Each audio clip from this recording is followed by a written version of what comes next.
नमस्कार सर्व स्वामी भक्तांना, तुमचं स्वागत आहे माझ्या चॅनलमध्ये soul journey with Shri Swami Samarth. तुमचा दिवस आनंदमय जाओ हीच मी स्वामींपुढे प्रार्थना करते आणि माझ्या माहितीला सुरुवात करते। तर आज जी मी माहिती देणार आहे ना ती आहे की चैत्र पौर्णिमा। ठीक आहे, चैत्र ही कधी सुरू होत आहे, कधी समाप्त होत आहे, आपल्याला उपवास कुठल्या दिवशी ठेवायचा आहे। बघा, पौर्णिमा अमावस्या असेल तर स्नान, दान आणि पितरांच्या सेवेला खूप महत्त्व आहे। ठीक आहे, तर आपल्याला कुठल्या अशा सेवा करायच्या आहेत त्या दिवशी ते आपण आज बघणार आहोत। त्या अगोदर आपण स्वामींना वंदन करूया आणि मग मी माझ्या माहितीला सुरुवात करते। ठीक आहे, अनंत कोटी ब्रह्मांड नायक राजाधिराज योगीराज अक्कलकोट निवासी श्री स्वामी समर्थ महाराज की जय। अवधूत चंद्र श्री गुरुदेव दत्त श्रीपादराजम शरणम प्रपद्ये श्री स्वामी समर्थ सर्वांना। तर बघा, पौर्णिमा जी सुरू होत आहे ना ती सुरू होत आहे 1 तारखेला। ठीक आहे, 1 तारखेला 7:07 सकाळी पौर्णिमा सुरू होत आहे आणि समाप्त होत आहे दुसऱ्या दिवशी 7:41 ठीक आहे, तर आपल्याला उपवास जो ठेवायचा आहे ना तो आपल्याला ठेवायचा आहे 1 तारखेला।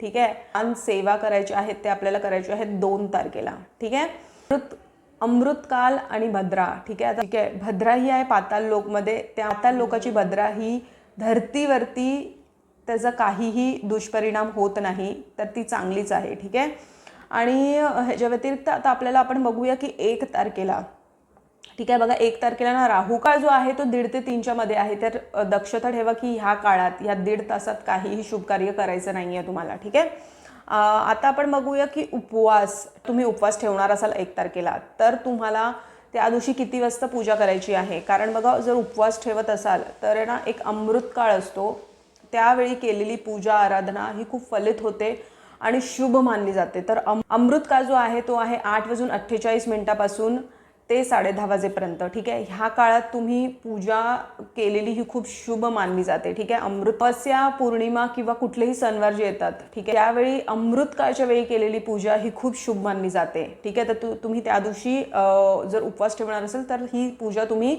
8:42 ते 10:30च्या मध्ये तुम्ही करू शकता। ठीक आहे, आता त्या दिवशी तुम्हाला बघा दानाला खूप महत्त्व आहे। तर तुम्हाला दान जे करायचं आहे ते तुम्ही 2 तारखेला करू शकता। तर दान तुम्हाला काय करायचं आहे, आता बघा, दान तुम्ही यथाशक्ती, ठीक आहे, तुमची जितकी कॅपॅसिटी आहे त्याप्रमाणे तुम्ही दान करू शकता। ठीक आहे, तसं बघायला गेलं तर बघा, पौर्णिमेच्या दिवशी ना सगळ्यात उत्तम दान म्हणजे सगळ्यात उत्तम दान हे अन्नदान मानलं जातं। म्हणजे सगळ्यात श्रेष्ठ दान हे अन्नदान आहे, कारण की तुम्ही कोण भूक आहे आणि त्याला तुम्ही अन्न देत आहे, ह्याच्यापेक्षा चांगलं काम या धरतीवरती कुठलंच नाही आहे। तर तुम्ही गोरगरिबांना किंवा गरजूंना तुम्ही अन्न हे देऊ शकता। ठीक आहे, अन्न खायला घालू शकता किंवा तुम्ही तांदूळ किंवा कुठलंही धान्य हे तुम्ही दान करू शकता, कारण अन्नदानाला खूप खूप खूप महत्त्व आहे। आणि ह्याच्या व्यतिरिक्त ना तुम्हाला आता त्या दिवशी बघा कुठल्या सेवा ह्या आपल्याला करायच्या आहेत। सत्यनारायणची कथा ही तुम्ही वाचू शकता किंवा ऐकू शकता।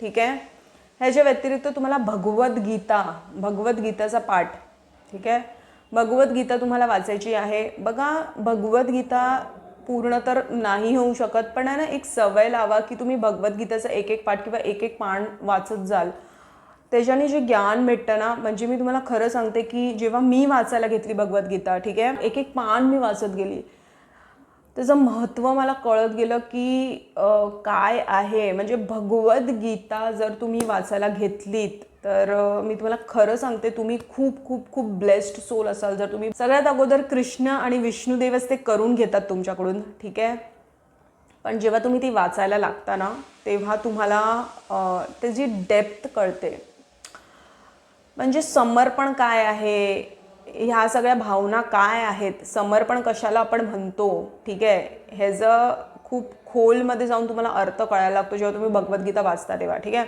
पण गुरुचरित्र हे एक पानांचं पठण हे करू शकतो रोज, तसंच आहे भगवद्गीताचं पण तुम्ही एक पानाचं पठण सुरुवात करा, बघा तुम्हाला किती शांती भेटते ते। ठीक आहे, चला तुम्हाला काय करायचं आहे आता बघा, जर तुम्ही उपवास ठेवणार असाल तर तुम्हाला उपवास कधी सोडायचा आहे, चंद्रोदय त्या दिवशी आहे ना, विष्णूजी, लक्ष्मी माता, कृष्ण भगवान आणि चंद्रदेव ह्यांचं खूप महत्त्व आहे।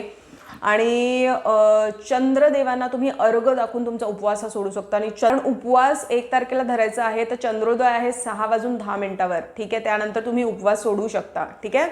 जे काही नैवेद्य तुम्ही दाखवाल, ठीक आहे, जी पूजा कराल 1 तारखेला पण पूजा कराल, तर त्या दिवशी तुम्हाला कुठलाही नैवेद्य जर तुम्ही दाखवणार असाल तर तुळशी पत्र ठेवणं खूप खूप गरजेचं आहे. ठीक आहे. तुळशी पत्राशिवाय विष्णुदेव आणि लक्ष्मी मातांना तुम्ही भोग हा संपूर्ण होत नाही. ठीक आहे. तर तुम्हाला आणि कृष्णदेवांना पण, ठीक आहे. तर तुम्हाला कुठल्या मंत्राचा जाप करायचा आहे? ओम नमो भगवते वासुदेवाय नमः ह्या मंत्राचा तुम्हाला जाप करायचा आहे त्या दिवशी. ठीक आहे. तुम्हाला बघा 3 माळा तरी मिनिमम करायलाच पाहिजे. ठीक आहे. तर तुम्ही त्या दिवशी नख, केस, तामसिक भोजन या सगळ्या गोष्टी टाळल्या पाहिजेत. ठीक आहे. जळी असेल, जर तुम्हाला सुतक वगैरे या सगळ्या गोष्टी असेल तर तुम्ही ही व्रतपूजा, दानसेवा हे सगळ्या गोष्टी नाही करू शकत. ठीक आहे. असं अपमानही करू नका, कोणाला दुखवू नका. ठीक आहे. सकारात्मक राहा त्या दिवशी पूर्ण दिवस. पौर्णिमा आणि अमावस्येला ना चंद्राचं खूप खूप महत्त्व आहे. त्यामुळे तुम्हाला ओम सोम सोमाय नमः या मंत्राचा जाप करायचंच आहे पौर्णिमा आणि अमावस्येच्या वेळी, लक्षात ठेवा. ठीक आहे. तुम्हाला ओम सोम सोमाय नमः या मंत्राचा पण जाप करायचा आहे. ह्याच्या दिवशी जेव्हा तुम्ही स्नान कराल तर तुम्हाला काय करायचं आहे ना, तुम्हाला 1 चमचा तुम्ही दूध घेऊ शकता. ठीक आहे. आणि तुम्ही दूध किंवा मग दही हे तुमच्या अंघोळीच्या पाण्यामध्ये तुम्ही घालू शकता आणि ती अंघोळ करू शकता. ठीक आहे. कारण की दूध हे चंद्राचं प्रतीक आहे. म्हणून पितरांची सेवा ही छोट्या छोट्या पद्धतीने, जे मी नेहमीच सांगते की गाईला चारा द्या. ठीक आहे. तिथेच तुमची पितरांची सेवा ही होते. ठीक आहे. त्याला आणि पशुपक्षींना अन्नधान्य हे तुम्ही देऊच शकता. ठीक आहे. एवढी तर सगळ्यांचीच कुवत असते की ते करूच शकतात. ठीक आहे. सगळेच आपण करू शकतो ही गोष्ट. ठीक आहे. 10 रुपयाला पण चारा नाही भेटत. हे तर मी बोलते अमावस्या पौर्णिमा नाही, हे दर हफ्त्यातून एकदा व्हायलाच पाहिजे. ठीक आहे. जर तुम्हाला तुमची कर्म कापायची आहेत आणि जर तुम्हाला आयुष्यात पुढे जायचं आहे ना, तर पितरांची साथ मिळणं ही खूप गरजेची आहे. ठीक आहे. त्या दिवशी या छोट्या छोट्या गोष्टींचं दान करायचं आहे. ठीक आहे. तर ह्या सगळ्या गोष्टी करून बघा त्या दिवशी. आणि पौर्णिमा आणि अमावस्येच्या वेळी ना खूप इम्पॅक्ट पडतो तुमच्या मनावरती. ठीक आहे. आणि मन स्थिर असणं खूप गरजेचं आहे. त्यामुळे चंद्राची सेवा करणं ही खूप गरजेची आहे. त्यामुळे नवग्रह स्तोत्र पण हे वाचायलाच पाहिजे दर पौर्णिमा आणि अमावस्येच्या वेळी. बिकॉज बघा सगळे ग्रह आहेत ना, आपल्याला ग्रह रूल करतात. त्यामुळे नवग्रह स्तोत्र हे वाचायलाच पाहिजे, दररोज वाचायला पाहिजे. ह्याच्याने काय होतं की तुमचे सगळे ग्रह ना, तुम्हाला सगळी ग्रहांचा पाठिंबा भेटत जातो. ठीक आहे. म्हणून व्यतिरिक्त बघा तुम्हाला विष्णू गायत्री मंत्र आणि लक्ष्मी गायत्री मंत्र ह्याचा पण तुम्हाला जाप करायचा आहे. ओम नमो भगवते वासुदेवाय नमः ह्याचा तुम्हाला जाप करायचा आहे. नवग्रह स्तोत्र, सत्यनारायणची कथा आणि भगवद्गीता हे तुम्हाला वाचायचं आहे. ठीक आहे. हे बिलकुल पण विसरू नका. या सगळ्या छोट्या छोट्या सेवा मी तुम्हाला सांगते. ठीक आहे. भगवद्गीता जर तुम्ही कधीही वाचली नसेल तर वाचायला सुरुवात करण्यासाठी खूप उत्तम दिवस आहे हा. ठीक आहे.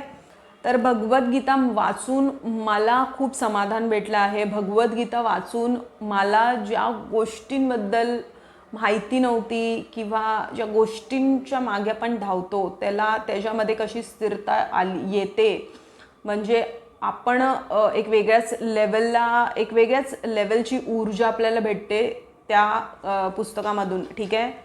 तर भगवद्गीता वाचायला सुरुवात करा. उत्तम दिवस आहे भगवद्गीता वाचण्यासाठी. ठीक आहे. तर आणि कुठलाही नैवेद्य दाखवाल, बघा सात्विक नैवेद्य दाखवायचा आहे आपल्याला. ठीक आहे. जेव्हा केव्हा पौर्णिमा सणवार येतात त्या दिवशीचा नैवेद्य हा कांदा लसूण नाही पाहिजे त्याच्यामध्ये. ठीक आहे. हे मी माझ्या प्रत्येक व्हिडिओमध्ये सांगते की कांदा लसूण जितकं होऊ शकेल तितकं टाळायचा प्रयत्न करा. तामसिकमध्ये येतं कांदा लसूण. ठीक आहे. म्हणून सात्विक राहण्याचा प्रयत्न करा. ठीक आहे. सात्विक भोजन, सात्विक आचार विचार, सात्विक पद्धतीची वागणूक ही ठेवायचा प्रयत्न करा.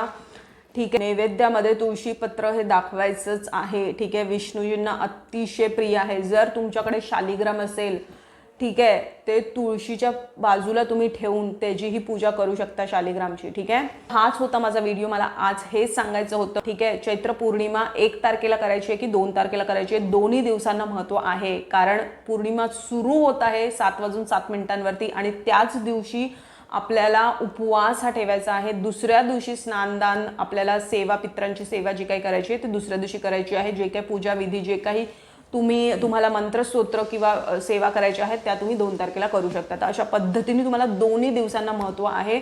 जर तुम्हाला या व्हिडिओमार्फत महत्त्वपूर्ण माहिती भेटली असेल तर प्लीज माझ्या चॅनलला सबस्क्राईब करा. स्वस्त रहा, स्वामींच्या नामात आपलं मन रमून राहा आणि कोटी कोटी धन्यवाद हा व्हिडिओ बघितल्याबद्दल.